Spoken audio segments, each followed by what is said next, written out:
All India Radio presents Morning News.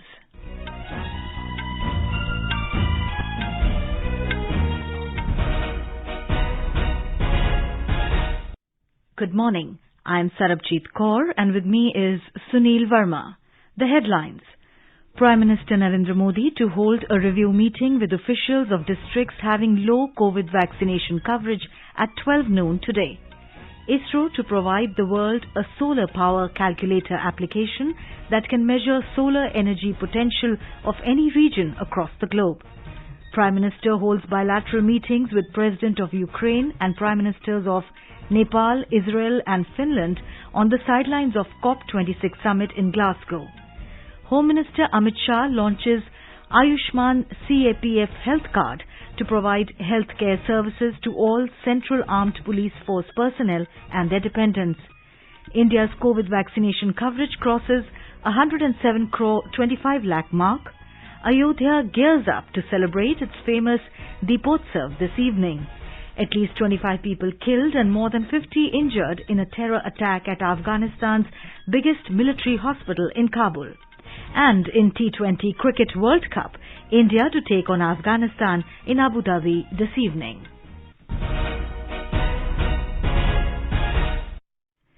As India created history by administering 100 crore doses of vaccine against COVID-19, All India Radio salutes all the doctors, nurses, other frontline workers and all those who got vaccinated and made this possible.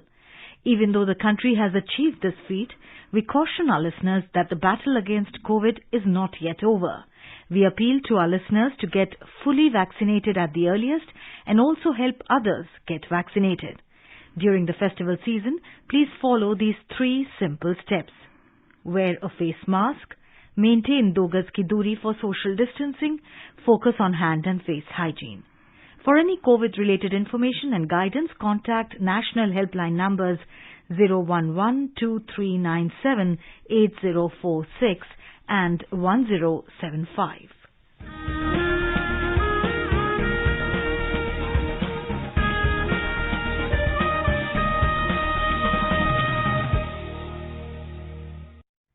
As our nation celebrates the 75th year of independence, a series of events are being organized by the government as a part of Azadi Ka Amrit Mahotsav. To commemorate the occasion as a Jan Utsav, All India Radio News brings its listeners a special quiz on India's freedom movement and its glorious history. The quiz is being conducted every Monday and Tuesday in the morning news and will continue till 15th August 2022. India Post has joined hands as the logistics partner with All India Radio News for the Amrit Mahotsav quiz. Recalling our yesterday's question, the acronym Lal, Bal, Pal is used for which freedom fighters? Name the movement with which they were associated. The correct answer is Lala Lajpat Rai, Bal Gangadhar Tilak and Bipin Chandra Pal are synonymous with the famous trio of Lal, Bal and Pal. These nationalist leaders were at the forefront of the Swadeshi movement during the anti-partition movement of the then Bengal in 1905. The movement called for the boycott of all imported British goods and use of Indian goods. AIR News got an overwhelming response from its listeners across the world, and the one lucky winner of the quiz is Niranchena Devi from Devanai Nagar, Sivakasi in Tamil Nadu. The next question of Amrit Mahotsav quiz will be shared with listeners on Monday, 8th of November. Celebrate 75 years of India's independence by participating in Amrit Mahotsav quiz with AIR News. And now, the news in detail. Prime Minister Narendra Modi will hold a review meeting today with districts having low vaccination coverage. The meeting will be held at 12 noon through video conferencing. More from our correspondent.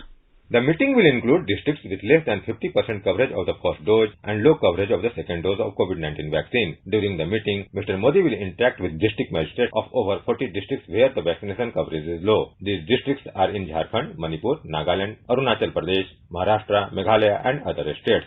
Chief Ministers of these states will also attend the review meeting. So far, first dose of COVID-19 vaccine has been administered to 78% of eligible population and second dose to 35% of eligible population of the country. Anand Kumar, AIR News, Delhi.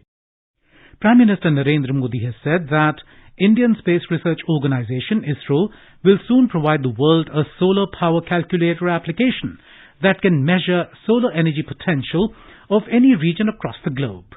Speaking at the session on accelerating clean technology innovation and deployment of the global COP26 summit in Glasgow, Mr. Modi said, through this calculator, solar power potential of any place in the world can be calculated based on satellite data.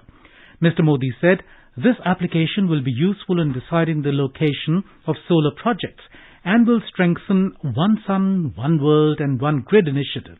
He said, solar energy is totally clean and sustainable, and the challenge is that this energy is only available during daytime and dependent on the weather. He said, One Sun, One World and One Grid is a solution to this problem, and through a worldwide grid, clean energy can be transmitted anywhere and anytime. The Prime Minister said, this creative initiative will not only reduce the carbon footprint and cost of energy, but will also open a new avenue of cooperation between different regions and countries. Mr. Modi pointed out that use of fossil fuels made some countries prosperous, but it made the earth and environment poor, and the race for fossil fuels also created geopolitical tensions, and today technology has given us a great alternative. Prime Minister Narendra Modi launched Infrastructure for Resilient Island States IRIS on the sidelines of Climate Summit in Glasgow yesterday. It is aimed at achieving sustainable development through a systematic approach to resilient, sustainable and inclusive infrastructure in small island developing states, SIDS.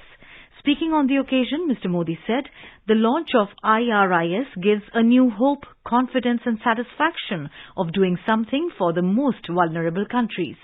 He said the last few decades have proved that no one is untouched by the wrath of climate change, and the small island developing states face biggest threat from climate change. पिछले कई दशकों में हुई स्वार्थपूर्ण व्यवहार की वजह से प्रकृति का जो अस्वाभाविक रूप सामने आया है, उसका परिणाम आज निर्दोष स्मॉल आइलैंड स्टेट्स झेल रहे हैं।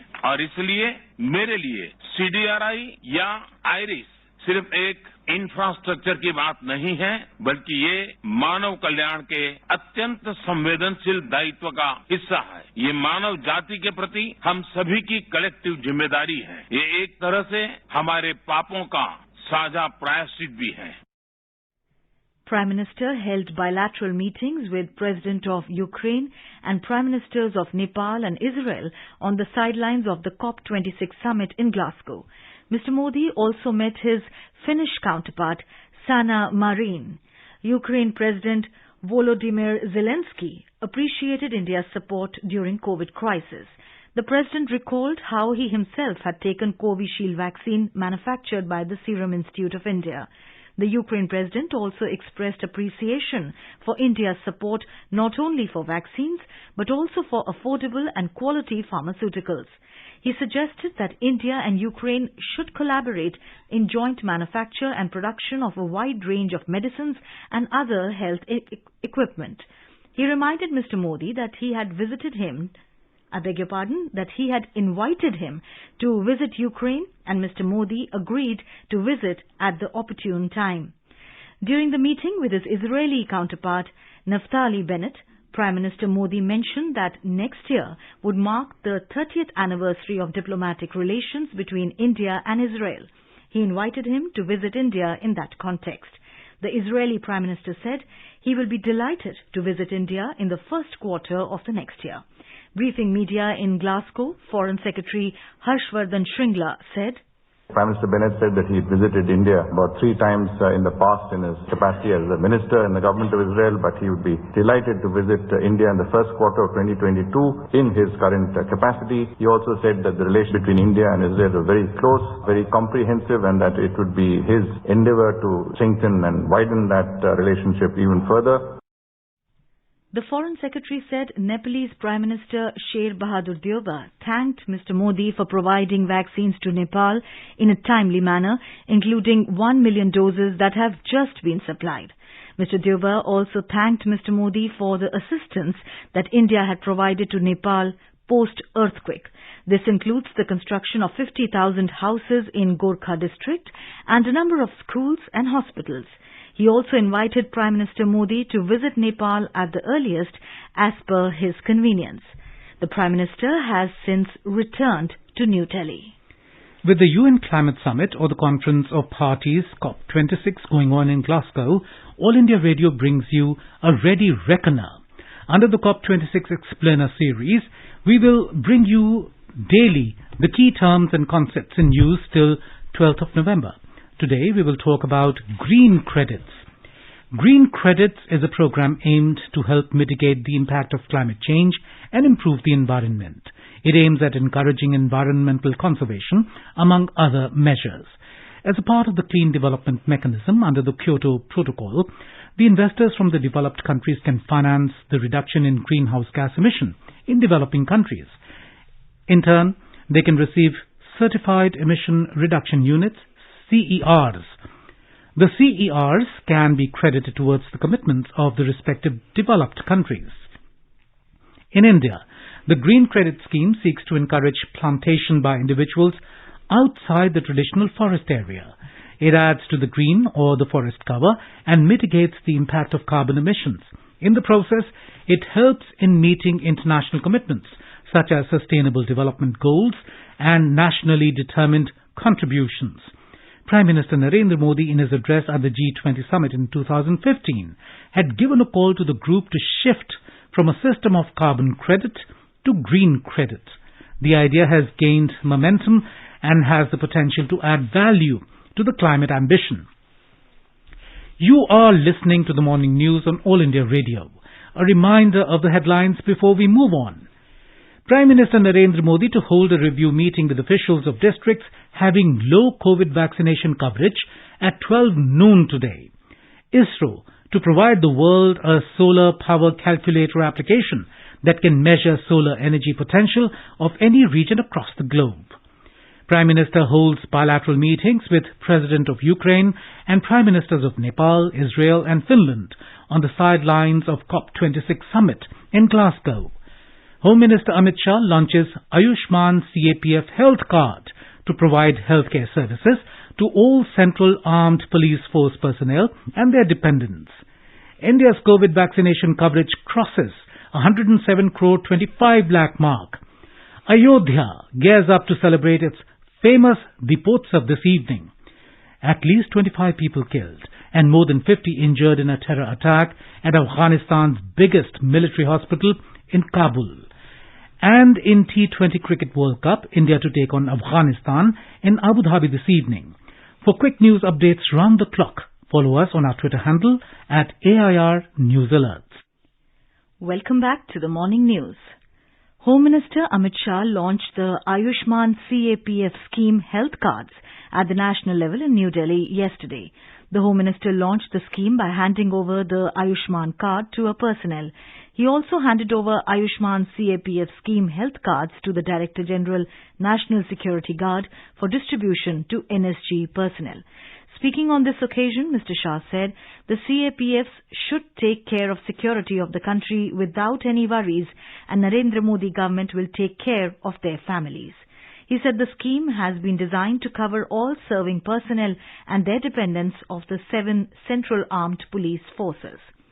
The process of distribution of health cards across Central Armed Police Forces CAPFs began on the auspicious occasion of Dhanvantri Puja. India's COVID-19 vaccination coverage has crossed 107 crore 25 lakh mark. Out of the total vaccination, more than 73 crore 61 lakh doses have been given as the first dose, while 33 crore 64 lakh vaccine doses were administered as the second dose. The Health Ministry said more than 37 lakh vaccine doses were administered till 7 p.m. yesterday. The famous Deepotsav function on the occasion of Diwali will be celebrated in Ayodhya this evening. Deepotsav is being held for the 5th consecutive year, and the scale has increased with each celebration. All temples, even those in narrow lanes and by-lanes of Ayodhya, will be decorated and illuminated on Deepotsav. The entire city has been spruced up. The main event will be presided over by Chief Minister Yogi Adityanath, and Union Minister for Culture and Tourism G. Kishan Reddy will be reaching today to grace the occasion. We have a report. The Ayodhya administration will go for Guinness Book of World Record of lighting diyas at Ram Ki Paidi. This year, 9 lakhs diyas will illuminate Ram Ki Paidi. Administration will try to make a record of lighting 12 lakh diyas, out of which 9 lakh will be lit around the Ram Ki Paidi and another ghat, while around 3 lakh diyas will be lit in different parts of city. The Ayodhya administration and the Uttar Pradesh Tourism Department have mobilized 12,000 volunteers for the task of lighting diyas. 32 other ghat in Ayodhya will also be illuminated with diyas. For the first time, the state government is organizing an aerial drone show on Deeposatsav. Around 500 drones will draw various features from Ramayana on Ayodhya's skyline. Dilip Shukla, AIR News, Ayodhya. In Jammu and Kashmir, an open-air theatre was inaugurated recently in the Dal Lake in Srinagar as a part of Iconic Week celebrations. The opening of the Floating Air Theatre, a first of its kind, would attract more and more tourists to visit Kashmir Valley, which is cradled high in the lofty green Himalayas and hailed all over the world for its incredible natural scenic beauty. Here is a report from our correspondent. For the past 3 decades, the movie theatres in Kashmir Valley have remained closed due to unprecedented circumstances. However, the Jammu and Kashmir administration has come up with a novel idea of opening an air theatre in the middle of the world-famous Dal Lake in Srinagar. The idea was conceptualized by Jammu and Kashmir Tourism in collaboration with Smart City Srinagar and Mission Youth of Jammu and Kashmir in an effort to give fillip to the tourism sector in Kashmir Valley.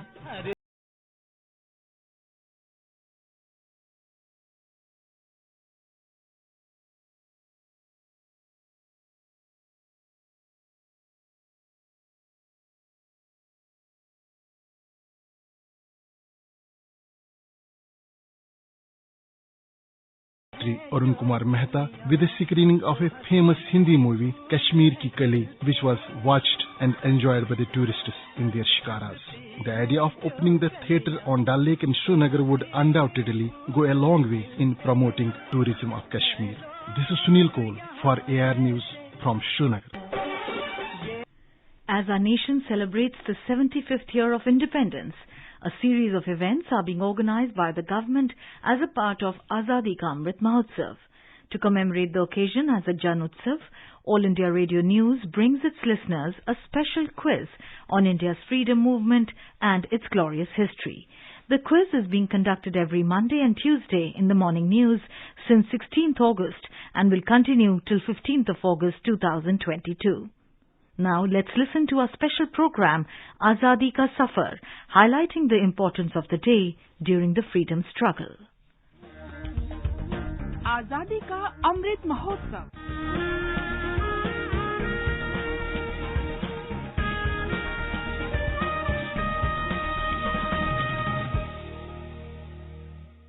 Azadi Ka Safar with AIR News. India's glorious fight for freedom is one of the greatest struggles the modern world has ever witnessed. AIR News brings you a glimpse of this valiant struggle every day.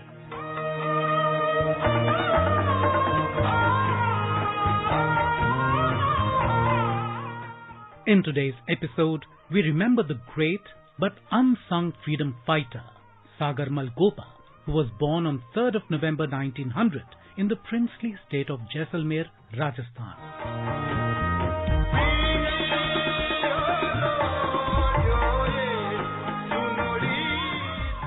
Sagarmal was the leader of the band Praja Mandal and inspired the people of Jaisalmer and adjoining areas to participate in the freedom struggle. Sagarmal was also a part of Gandhiji's non-cooperation movement in 1921 and called on people of Jaisalmer to participate in the movement. Sagarmal's father, Akhyaraj, used to work in the court of Maharaval Jawahar Singh, the then ruler of Jaisalmer. During his youth, he noticed the indifferent attitude shown by his home state towards the freedom movement in British India. This troubled him greatly, and within him, slowly, grew a flame of passion for revolt. Jawahar Singh had prohibited the printing and reading of journals in the princely state. Defying the Maharaja, Sagarmal recorded the atrocities of Jawahar Singh in his book Jaisalmer Ka Gunda Raj and motivated the public to join the cause of freedom by publishing numerous books. Sagarmal fiercely opposed the anti-people policies of the ruler of Jaisalmer state, due to which the princely states of Jaisalmer and Hyderabad restricted his entry into their domains. Sagarmal migrated with his family to Nagpur, but when Akhya Raj died, Sagarmal returned to Jaisalmer to perform last rites of his father on 25th May 1941. Immediately, he was arrested on charges of treason and sentenced to rigorous imprisonment of 6 years.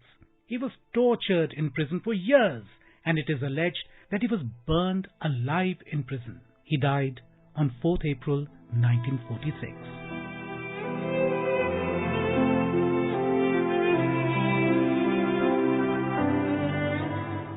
In 1986, the Government of India issued a postage stamp in Sagarmal Gopa's honour.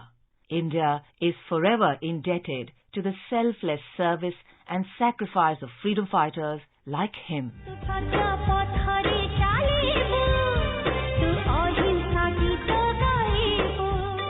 Today, we also remember freedom fighter and social activist Annapurna Maharana on her birth anniversary. She was born to Odisha's noted freedom fighters Rama Devi and Gopabandhu Chaudhary on 3rd November 1917. Annapurna joined the freedom struggle at an early age of only 14 years. She was an avid Gandhian and accompanied Gandhiji in his historic Harijan Padayatra from Puri to Bhadrak in 1934.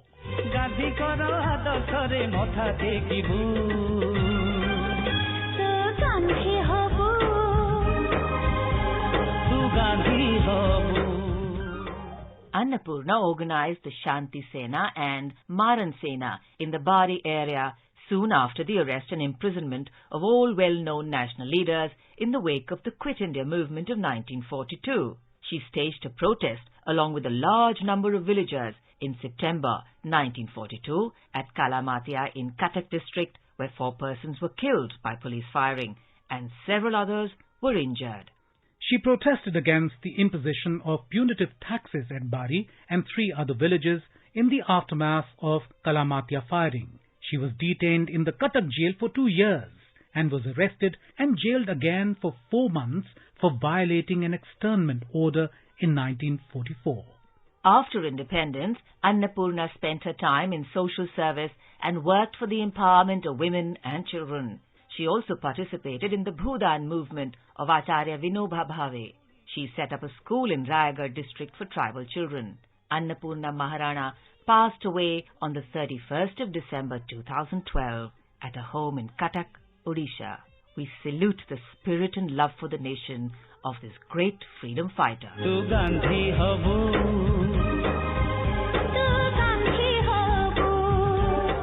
That brings us to the end of this episode of Azadi Ka Safar with AIR News. See you in the next episode tomorrow.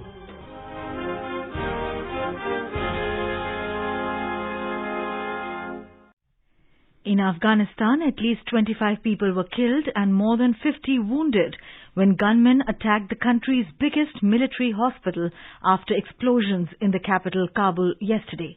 Taliban spokesman Zabihullah Mujahid said the explosions hit the entrance of Kabul's Sardar Daud Khan Military Hospital and were followed with an assault by a group of gunmen, all of whom were killed within minutes. In the ICC Men's T20 Cricket World Cup, India will clash against Afghanistan in Abu Dhabi at 7:30 p.m. today, while New Zealand will take on Scotland at 3:30 p.m. in Dubai. Earlier, Pakistan beat Namibia by 45 runs at Zayed Cricket Stadium last night to become the first team to reach the semi-finals. And now let us take a look at the weather forecast for today. The national capital Delhi will have mainly clear sky. Mumbai will have partly cloudy sky. Chennai is expected to have generally cloudy sky with moderate rain. Kolkata will have mainly clear sky. Hyderabad, the city observed minimum temperature of 20 degrees Celsius, maximum around 30 degrees. Visakhapatnam will have a generally cloudy sky with 1 or 2 spells of rain or thunder showers. Bengaluru, the temperatures will hover between 20 and 27 degrees Celsius.